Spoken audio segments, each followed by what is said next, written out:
The alarm blared through the concrete walls like a scream trapped in a coffin. The red lights flashed, painting the hallway in blood-colored pulses. Guards rushed past with weapons drawn, their boots pounding against the steel floor of ADX Florence, the most dangerous prison in the world. In cell D213, a prisoner named Marcus Hale stood perfectly still, staring at the security camera above his head. He had been waiting for this moment for months, some said years. The sound of chaos filled the air, but Marcus only smiled. For the first time in 14 years, something had gone wrong inside ADX Florence. Someone had escaped their cell. It wasn't supposed to be possible. Every inch of this place was built to stop human will, to crush it before it ever turned into action. But here it was, the impossible happening. The control room screens flickered with confusion. "We've got movement in D block," shouted Officer Rivera. "Cell doors were never supposed to open on this level." Another guard leaned over the console, pale-faced. "Sir, that's not an inmate ID we're seeing on the system. That's—" He stopped mid-sentence, eyes widening in disbelief. A loud crash echoed through the hall. Smoke filled the corridor. When the emergency lights flickered back on, a single message glowed on one of the monitors. It read, 24 hours. That's all it takes to find out the truth. No one understood what it meant, yet. But Marcus Hale did. And as the sirens screamed and the lockdown gates slammed shut, he whispered under his breath, "It's time." The screen blinked, the message vanished, and the control systems went dark. The guards were locked in with the prisoners. And for the first time in ADX Florence history, the prison itself had turned against its own keepers. Now, let's rewind to how it all began. 10 years earlier, Marcus Hale wasn't known as the man who broke the unbreakable prison.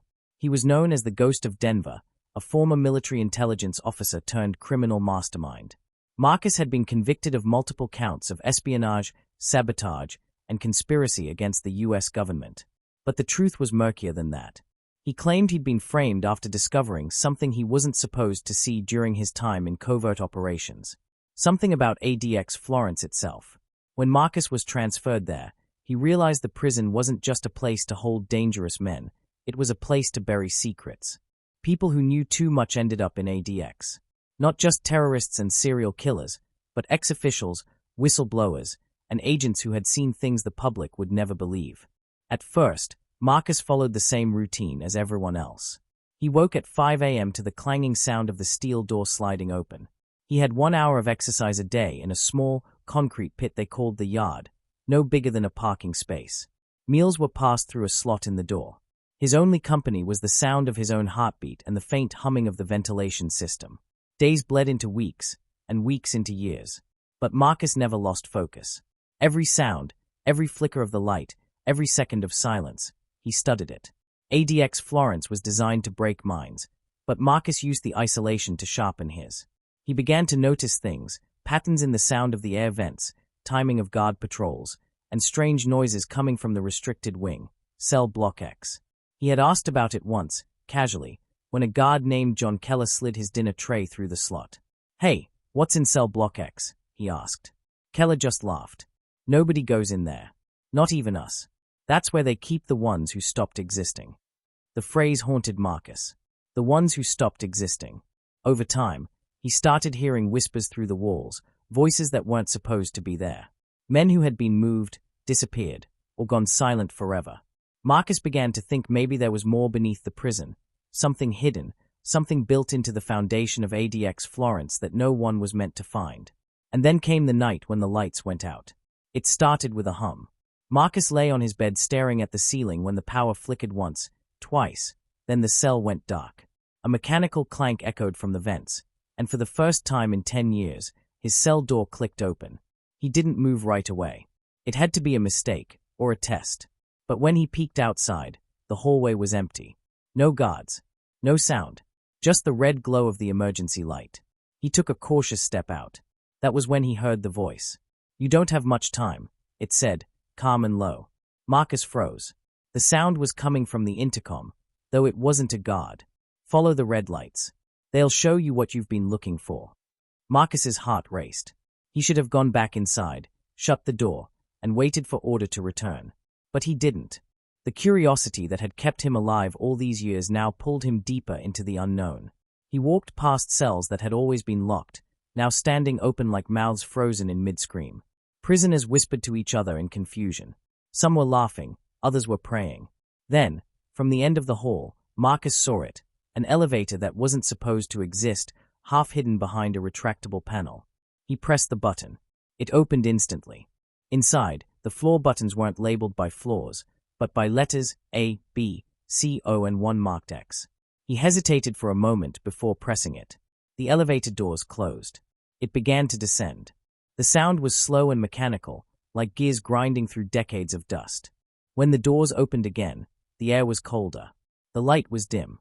And there, at the end of the hall, was something that didn't belong in a prison at all: rows of computers, surveillance monitors, and files marked classified. Marcus stepped closer, his reflection flickering in the glass. The screens showed live feeds, not just from ADX Florence, but from prisons all across the country. Each feed had a date in the corner, and one of them wasn't from the present. It was from 1994, the year ADX Florence was built. He scrolled through the logs, his eyes widening as he read. Names of inmates long declared dead or missing were right there, alive, locked away in this underground wing, including one that froze him to his core. John Keller, the same guard who'd told him about cell block X 10 years ago. Marcus stumbled back. Before he could process it, the intercom crackled to life again. "Now you know why no one leaves, Marcus," the voice said. "Welcome to the real ADX Florence." A bright light filled the room. The alarm screamed again. The elevator doors slammed shut, trapping him below. And from the hallway came the sound of footsteps, slow, deliberate, and getting closer. He wasn't alone down there. The footsteps echoed closer, steady and calm, like whoever was coming didn't need to rush. Marcus's pulse hammered in his ears. The light flickered overhead, revealing the long, concrete corridor stretching into darkness. He looked around for something, anything, to use as a weapon. His hands found a loose piece of metal near one of the machines. It wasn't much, but it was better than nothing. "Who's there?" Marcus called out. His voice bounced off the cold walls, coming back to him twisted and hollow. A shadow appeared at the far end of the hall. Then another. 2 figures. They moved slowly, like they knew exactly where he was. Marcus stepped back toward the row of computer screens. The closer they came, the more he realized they weren't dressed like guards. No uniforms, no radios, just plain black clothing, with something strange about the way they walked. Their steps were perfectly in sync. When they stepped into the light, Marcus froze. Their faces were pale, almost lifeless, and their eyes were covered with dark lenses. They looked like men, but not completely. There was something off, something missing. "Marcus Hale," one of them said. The voice was deep and calm, as if reading his name from a script. "You shouldn't be here." Marcus raised the piece of metal like a knife. "Who are you?" The other one tilted his head slightly, as if studying him. "We are the keepers, the ones who stay when the rest of the world forgets." Marcus frowned. "Keepers of what?" The man didn't answer. Instead, he pressed a small device on his wrist. A soft humming filled the air, and one of the computer screens behind Marcus suddenly switched on. On it was a live camera feed, his old cell. But the footage wasn't real-time. The timestamp said October 11th, 2015, the day Marcus first arrived at ADX Florence. He saw himself on the screen, sitting on his bed, staring at the wall. Except in the footage, he wasn't alone. There was someone else standing behind him in the cell, completely still, their face hidden in shadow. Marcus felt his chest tighten. "That's impossible," he whispered. "There was never anyone else in my cell." The man with the dark lenses stepped closer. "You were part of a program, Marcus. An experiment to study human behavior in isolation. Everything you've experienced here, every sound, every routine, it was part of a controlled system." Marcus shook his head, backing away. "You're lying. I've been in this place for 14 years. I've seen people die here. You've seen what we wanted you to see." Marcus's heart pounded. He looked at the other screens. One showed the control room upstairs, guards trying to restore power, shouting into dead radios. Another showed the main yard, where inmates were banging on their cell doors, screaming. The prison was in chaos. But down here, in cell block X, it was quiet. Too quiet. The keepers began to move toward him again. Marcus gripped the metal tighter. "You open that elevator," he said, pointing the weapon at them, "or I swear I'll." Before he could finish, the lights went out completely. The hum of electricity died. In the darkness, he could hear their voices, calm, robotic whispers, repeating his name over and over. When the emergency lights flickered back on, the two figures were gone. The hallway was empty. Marcus turned back to the computers. One of the screens was flashing red, displaying a single line of text. Phase 2 activated, 24 hours remaining. He stared at the message. Phase 2. What did that mean? He typed frantically on the keyboard, searching for access. A file opened, revealing dozens of pages filled with government seals, psychological reports, and tracking data labeled Project Iron Gate. The first line made his blood run cold. Subject, Marcus Hale. Status, active. Observation duration, 14 years. Primary objective, determine threshold of human awareness under extreme isolation. He wasn't a prisoner. He was a test subject. Marcus's mind raced. He scrolled further down the document and found a list of other names, people he'd heard whispers about over the years. Former intelligence officers, scientists, and even a few politicians. All marked as deceased. All of them relocated to ADX Florence for final containment. Then he saw something that made his breath catch. A file labeled the director. Before he could open it, a new sound echoed through the room, metal grinding, like a heavy door opening somewhere nearby. The elevator. He spun around, clutching the metal shard. The elevator doors had opened again, but this time, someone stood inside. It was Warden Evelyn Cross. Marcus hadn't seen her in years, not since his sentencing. Her uniform was spotless, her expression cold and unreadable. "Hello, Marcus," she said, stepping out. "You weren't supposed to find this place." Marcus tightened his grip. "What is this place? What did you do to me?" She sighed softly, as if speaking to a child. "We didn't do anything to you, Marcus. You volunteered. You just don't remember." He shook his head violently. "That's not true." "It is," she said, walking closer. "You were one of us. Before you turned on the agency. Before you started digging into things you shouldn't have. We offered you a deal, to protect you. But instead of protecting you, we used you." Marcus took a step back. "You're lying." "Am I?" she said. "Then why is your signature at the bottom of the Iron Gate contract?" She tossed a file onto the desk. Marcus stared at the document. His name. His handwriting. His signature. He felt the world tilt. His memories flashed in fragments, flashes of a dark room, men in suits, papers being signed, promises being made.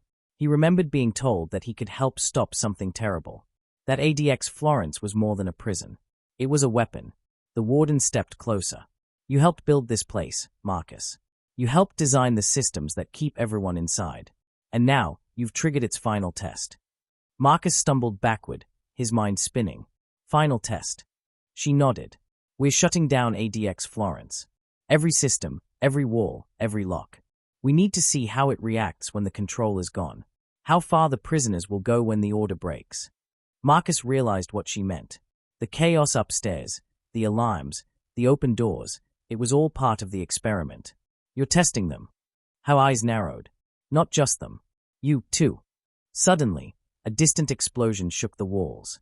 The lights flickered again. Somewhere above them, the sound of screaming echoed through the ventilation ducts.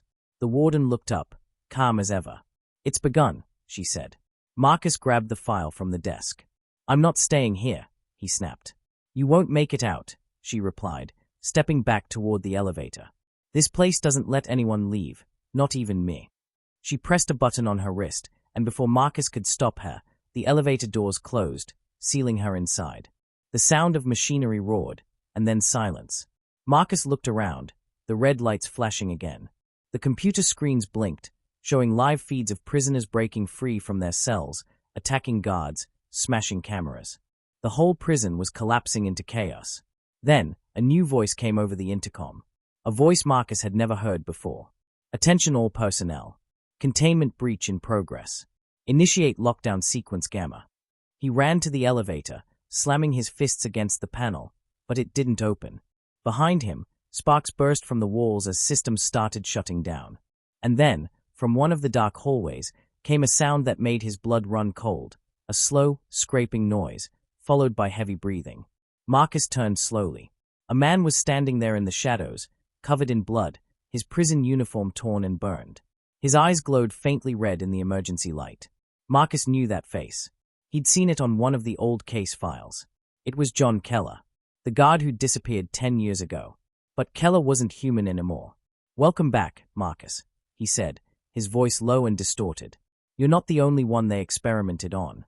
The hallway lights went out again, leaving only the sound of footsteps closing in.